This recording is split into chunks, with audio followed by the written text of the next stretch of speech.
எதை வச்சு சார் நான் கத்தி எடுக்கிறேன்னாக்கா அது ஆப்பிள் வெட்டுறதுக்கு சார், ஆரஞ்சு. இந்த சிங்கப்பெண் அதிரடிப்படை சம்பந்தமா நம்ம விலாவாரியா பேசணும். அதனால வந்து 2 வீடியோ நான் 2-3 வீடியோவை போடுறேன், பாருங்க. இதை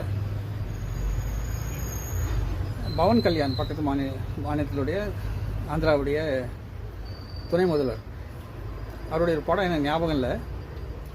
அவர் படத்தில் வந்து ஒரு டீம் வந்து ஃபார்ம் பண்ணுவார். அவர் அதாவது தீமைகள் நடக்கும்போது ரிட்டையர்டு ஆஃபீஸர் அது மாதிரி ஸ்பெஷல் ஃபோர்ஸ் ஒன்று ரெடி பண்ணி அவங்களுக்கு எல்லா பயிற்சியும் கொடுத்து ஆயுதங்களோட, சர்வ ஆயுதங்களோட, எங்கே தப்பு நடக்குதோ ஒரு ஃபோன் கால் அடிக்கணும். அந்த ஃபோன் கால் அடித்த உடனே அதுக்கான லிங்க் அப்படியே வந்து விரிவடைஞ்சு எங்கே லொக்கேஷன் சொல்லிட்டு கண்டுபிடிச்சி உடனே வந்து ஒரு டீம் வந்து அலாட் பண்ணிடுவாங்க. ஒரு டீம் வந்து அவங்களுக்கு உதவி செய்ய ஆரம்பிச்சிடும். அது என்ன, அது நடக்கும். அது ஒரு சினிமான்னு வைங்களேன். அது சினிமாவில் கொஞ்சம் அது உண்மையும் இருக்குது இல்லையா?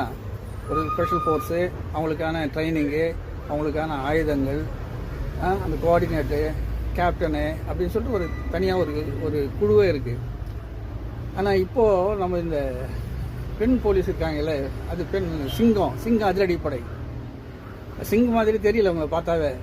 நம்ம போலீஸ்கார அம்மாவை பார்த்தாவே அலற மாதிரி இருப்பாங்க. அவங்க ஒரு மிடுக்காக இருப்பாங்க. அவங்க இதில் வந்து நின்னாங்க, யூனிஃபார்மில் வந்து நின்னாங்கன்னா அப்படியே ஒரு அதிர்தில்லை அப்படின்னு சொல்லிட்டு இருக்கும்.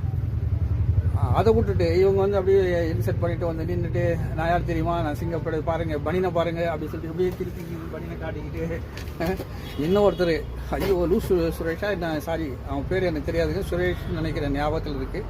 அவர் லிப்ஸ்டிக் அடிச்சுட்டு கண்ணாடி பார்த்துட்டு லிப்ஸ்டிக் அடிச்சுட்டு போலீஸோட புரியல, ஒன்றுமே புரிய மாட்டேங்குது.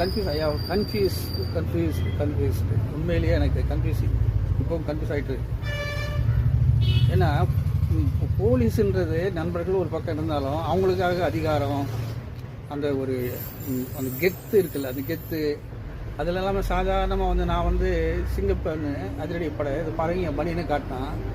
இது என்ன கிண்டலா இது? அதை விட என் பாப்பாவுக்கு வந்து நான் கராத்தே, பாக்ஸிங்கு, தற்காப்பு கலைகளை ட்ரைனிங் கொடுத்துருவேனே.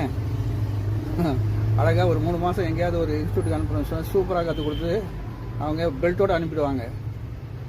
இவங்க என்ன பயிற்சி பெற்றிருக்காங்க, இவங்ககிட்ட என்ன ஆயுதம் இருக்குது? 100க்கு ஃபோன் பண்ண சொன்னால் நீங்கள் நாம சொல்கிறது 100க்கு ஃபோன் பண்ண சொல்லி எங்களுக்கு தெரியுமே. சின்ன பசங்களை கேட்டால் சொல்லுவாங்க, ஸ்கூல் போகிற பொடி பசங்களை கேட்டால் அவசரத்துக்கு என்னப்பா செய்யணும்னா 100, அதுக்கு ஆம்புலன்ஸுக்கு என்னப்பா 108 வந்து அழகாக வந்து சொல்லுவாங்க, பிள்ளைங்களே சொல்லுவாங்க.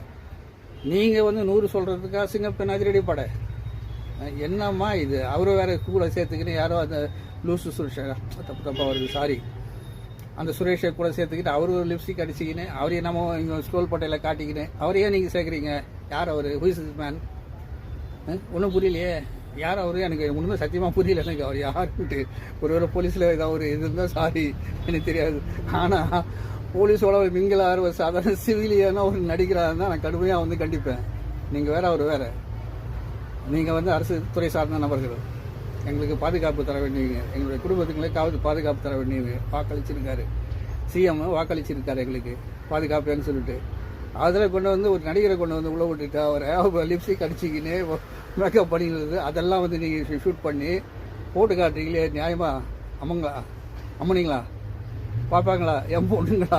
இது நியாயமா? இது என்ன ஒன்றும் விளங்க மாட்டேங்குது சார். இது யாராவது தயவு செய்து விளக்குங்க.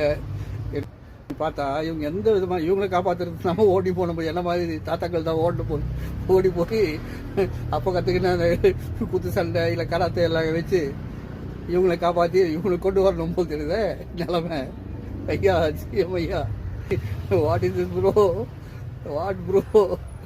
ஐயோ ஐயோ ஐயோ, கடவுளே காப்பாற்று தமிழ்நாட்டை.